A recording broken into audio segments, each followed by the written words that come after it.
Hello দর্শক, আসসালামু আলাইকুম। আশা করি সকলে ভালো আছেন। তো দর্শক, দেখতে পাচ্ছেন আমরা আমাদের চাষের জমিতে কিভাবে ধানগুলো চাষ করে থাকি। তো দর্শক, আপনারা চাইলে কিন্তু এভাবে আপনাদের জমিতে এই ধানগুলো চাষ করে কিন্তু ভালো টাকা লাভবান করতে পারবেন। এবং পাশাপাশি কিন্তু আপনারা এই ধান থেকে কিন্তু আপনারা চাউল তৈরি করে খেতে পারবেন। তো দর্শক, দেখতে পাচ্ছেন কিন্তু আমরা আমাদের পুরো জমিতে কিন্তু এভাবে এই ধানগুলো চাষ করেছি। তো দর্শক, আপনারা চাইলে এইভাবে আপনাদের জমিতে এই ধানগুলো চাষ করে ভালো টাকা লাভবান করতে পারবেন। এবং পাশাপাশি আপনারা নিজেরাও এই ধান থেকে চাউল তৈরি করে খেতে পারবেন। তো দর্শক, আপনারা যদি এই ধানগুলো চাষ করতে চান তাহলে আপনাদের এই ধান গাছের চারাগুলো বাজার থেকে কিনে আনবেন। কিনে আনার পর আপনাদের জমিতে পানি দিয়ে হাল চাষ করে নেবেন। হাল চাষ করে নেওয়ার পর সেই জমিতে কিছু রাসায়নিক সার ব্যবহার করবেন।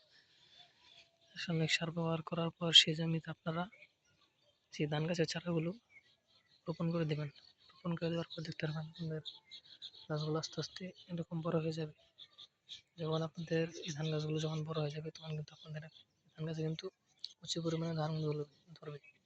তখন সেই ধানগুলো আপনারা যখন পেকে যাবে সেগুলো কেটে নিয়ে আপনারা বাড়িতে মাড়াই ঝাড়াই করার পর সেই ধানগুলো সংগ্রহ করে আপনারা বাজারে নিয়ে বিক্রি করতে পারবেন এবং পাশাপাশি আপনারা নিজেরাও চাউল তৈরি করে খেতে পারবেন।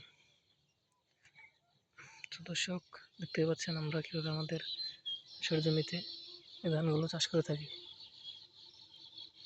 তো দর্শক, আপনারাও এভাবে আপনাদের জমিতে ধানগুলো চাষ করে ভালো টাকা লাভবান করতে পারবেন।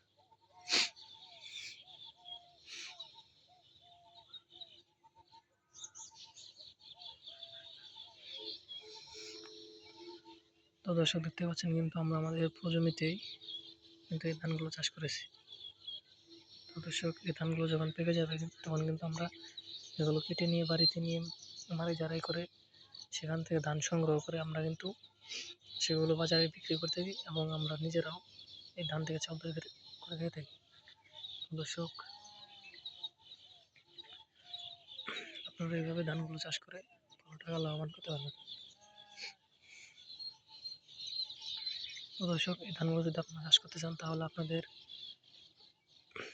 যদি প্রতি জমি থেকে থাকে সেই জমিতে আপনারা এই ধানগুলো চাষ করতে পারবেন।